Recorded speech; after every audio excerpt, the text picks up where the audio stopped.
Dear reader, I'm Tony, and this is Book Text. It's time for this week's Friday reads, but first, our word of the day is so cozy. It is the word inglenook. It's a noun, and it means that spot near the fireplace where people gather for warmth. I wish I had a fireplace, first of all. And second of all, I wish I had an inglenook by my fireplace. It just sounds so pleasant. So, I finished a couple books this week. I continued reading many books. I started a couple books, and I anticipate picking up at least one book next week, but before next week's Friday reads. So, of the books that I completed, I finished Star Wars Legends Kenobi by John Jackson Miller. I've decided not to be ashamed of this, but to have it still be my guilty pleasure kind of book. This is, of course, about Obi-Wan Kenobi. After the events of Revenge of the Sith, he has started to watch over little baby Luke Skywalker on Tatooine. And he gets involved in some local issues with settlers and the native Tusken Raiders. And I really enjoyed the kind of smaller, like microcosm kind of plot. Star Wars tends to be really epic, right? Filling the whole galaxy far, far away. So it was nice to have it be slower, calmer, quieter kind of story. There was still action and adventure and intrigue, lots of plot twists that I thought were fun. It actually did a fun Star Wars trope that I've been enjoying recently, which is to challenge my assumption of a character's gender when there's a character that's maybe hidden underneath some clothing that we just tend to assume that it's a male character, and it's not always. And I thought that was kind of interesting. Makes me think about my own assumptions when I'm reading stories. So I gave this one 3.75 stars, but basically 4 stars because I enjoyed it. But it wasn't the best Star Wars book I've ever read, you know. I finished reading the short story collection, The Best of Richard Matheson. This is, of course, short stories that are horror and science fiction based. I really enjoyed this. I was pleasantly surprised. I'd never read anything by Richard Matheson before. I wasn't sure what to expect because sometimes horror is kind of really hit and miss for me. But this was a hit, very much a hit. Some really good stories, terrifying stories. They were all ranking at least a 3-star. I didn't think there was any 2-star or 1-star stories in here. So overall, I gave the book 4 stars. And I will return to some of my favorite spooky stories around Halloween time. There was a really, really interesting one here at the end that was about an organ that was going to be torn down in a church building. It was going to be torn down and replaced because it was old. And the organ had thoughts about that. And it was a really interesting kind of horror by music. Very good book. I also finished reading Shakespeare's Julius Caesar and had all the feels about some of these characters. I feel like since the last time I read this, because this is not the first time, since the last time I read this, I have acquired some more kind of critical skills in analyzing the rhetoric of the characters, especially since it's quite political. And it was interesting for me to look at, like, especially, I marked Mark Anthony's speech as he is, it's Act 3, Scene 2, he's trying to rile up the citizens against Brutus and the other conspirators, and he is showing them Caesar's robe that he was wearing and all of the holes from the stabbing wounds. And, you know, here is where Casca stabbed him. Here is where Brutus stabbed him. It's really interesting and quite manipulative. And of course, I had all the feelings for Brutus because I just think he was totally misled, misused. So really enjoyed a reread of Julius Caesar. in preparation for Shake 2. More to come on that. Okay, so those are the 3 that I finished reading. I have started reading, because I finished my short story collection, a new short story collection, so I can still read 1 short story a day.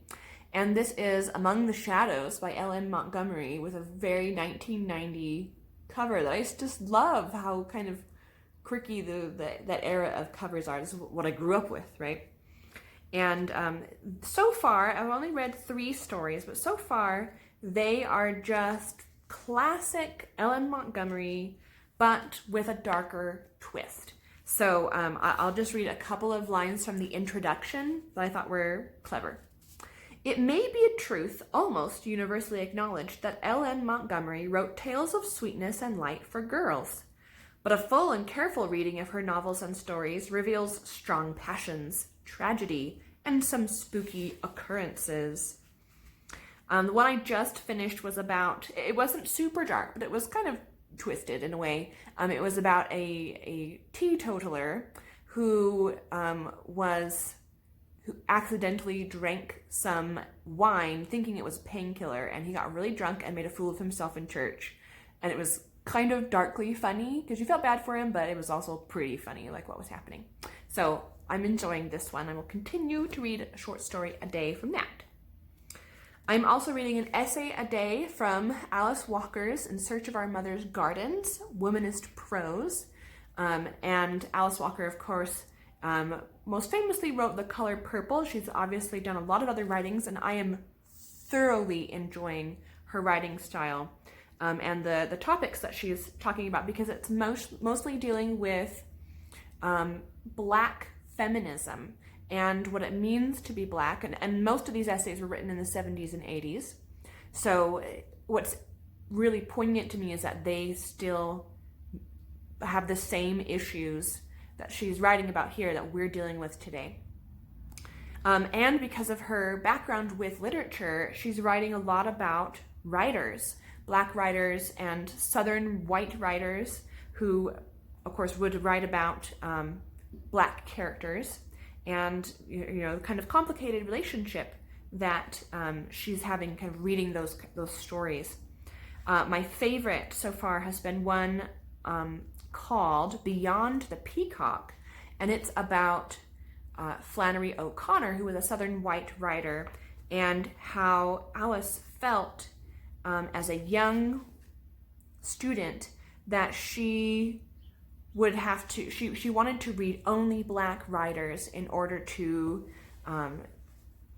feel like she was, participating in her race more, and how she felt like I love this line, I would never be satisfied with a segregated literature. And so from her point of view, it was kind of the opposite of things, not the opposite, but the flip side of things that we're trying to do more of BookTube and being more diverse. She also was trying to be more diverse. She missed reading some of her favorite writers who just happened to not be Black. And so she didn't want her literature to be segregated. And I think that's a really nice way to look at this inclusive, goals that we have, is to not segregate our literature. I really enjoyed that whole essay because it dealt with the complicated nature of Flannery O'Connor, about Southern white writers, and so on. So really enjoying it, making me think, hopefully building more empathy so that I can turn it into action. I'm also reading a poem a day from Carrying Over, poems from the, I can never remember the full title, poems from the Chinese, Urdu, Macedonian, Yiddish, and French African. Edited and I think translated all by Carolyn, Kizer. So far, I have been reading poems by a Chinese writer, Tu Fu, who was writing in the 8th century. And I wanted to share my favorite poem from this week, which is called East of the Palace Gates, Working Late. By the water clock, it's past dawn as the day watch sounds. Spring banners are being unfurled by the morning procession. Officials march back and forth from the emperor's audience. Coming away, we break ranks to wander among the blossoms. I turn back towards my office. Willow fronds brush my face as if to veil my yawns, eyes blurred in the morning mist. The city walls are moist from snow that has melted from the high spires. Oh, the fresh odor of wet stone. Clouds drift among the towers. Alone again, I burn the draft of another memorandum. The next time I lift my head, I see twilight outside, dawn and dusk identical. Time for home, I suppose. As I amble along on my horse, I hear sleepy cluckings, the rustle of hay. The chickens are settling down. I really, as someone who works, and now I'm working from home, but you know, I had a commute, I had an office, all those things. I feel like that is pretty modern, like a 21st century working life, but I totally identified with his 8th century working life story, you know, looking up and suddenly realizing it was dusk and you've been working from dawn to dusk. And then you have to kind of go home and everyone's already sleeping or falling asleep. I identified with Tufu, and I really like that writing style. Okay, so I'm also still reading South Riding by Winifred Holtby.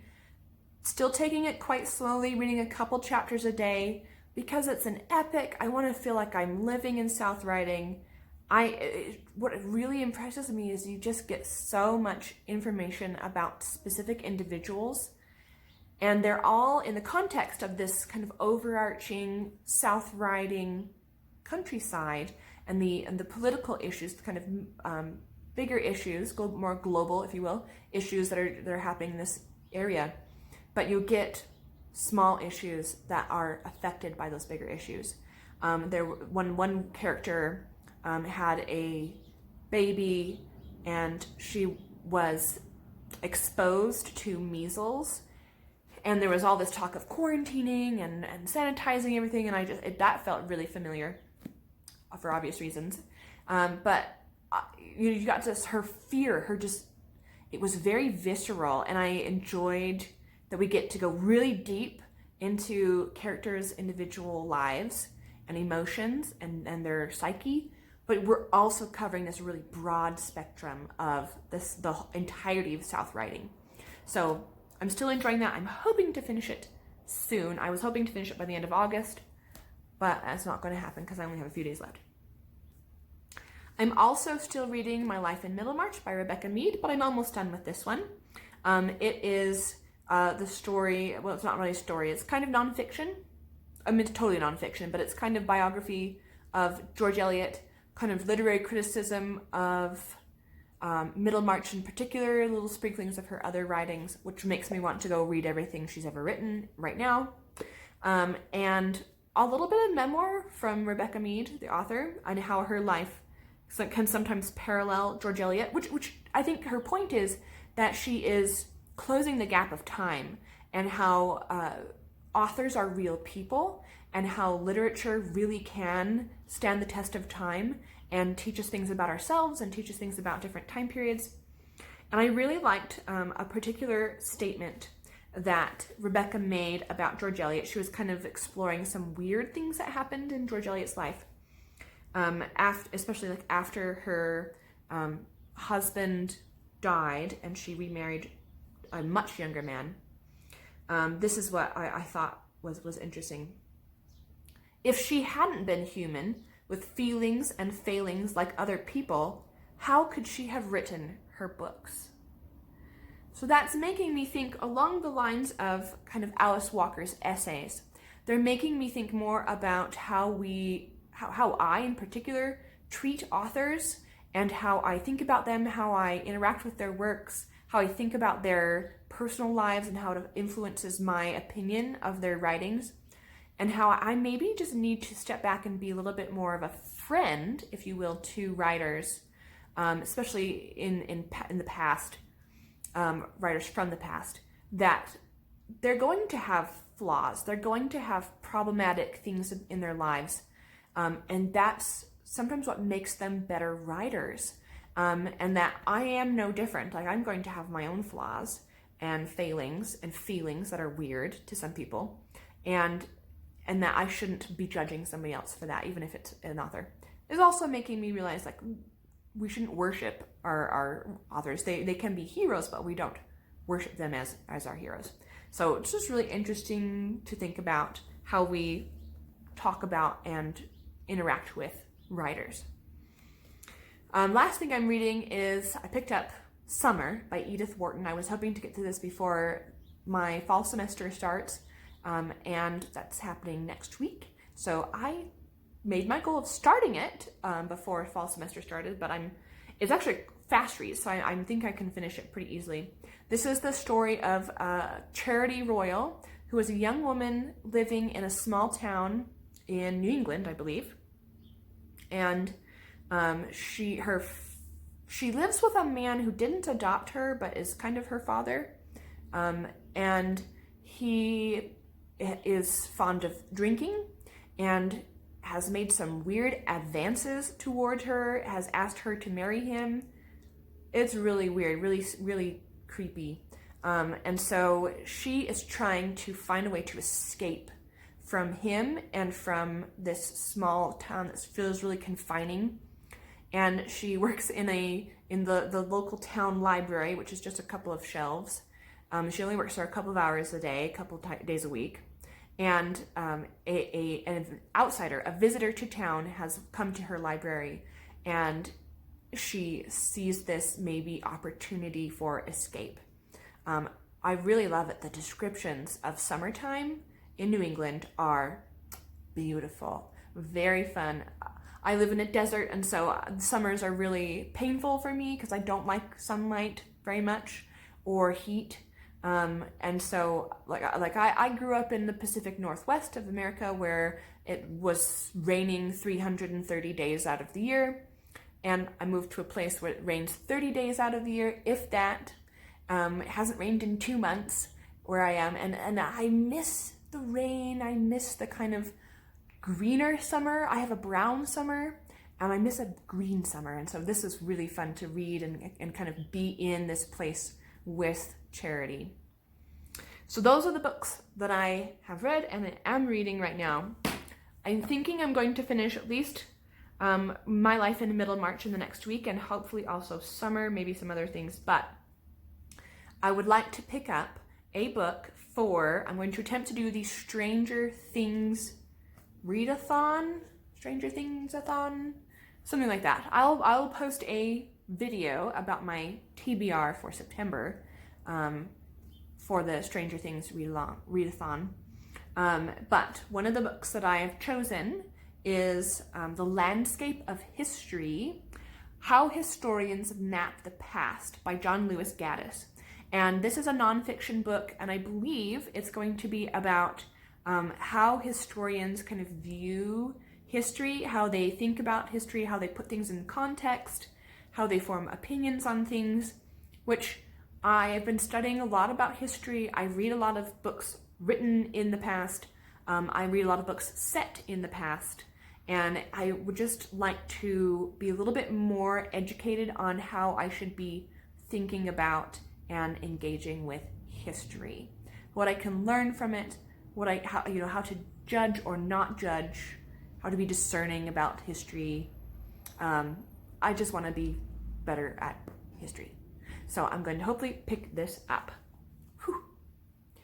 I will have several videos coming out in the next few weeks looking at other things I would like to read. For instance, I am hoping to pick up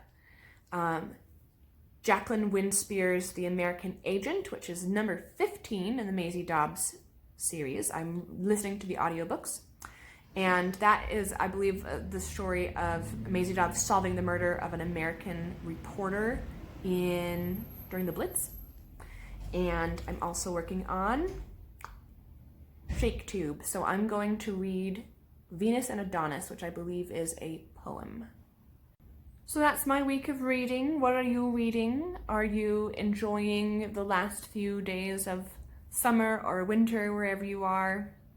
Have you read anything that I am reading or planning to read, and did you enjoy it? Please let me know.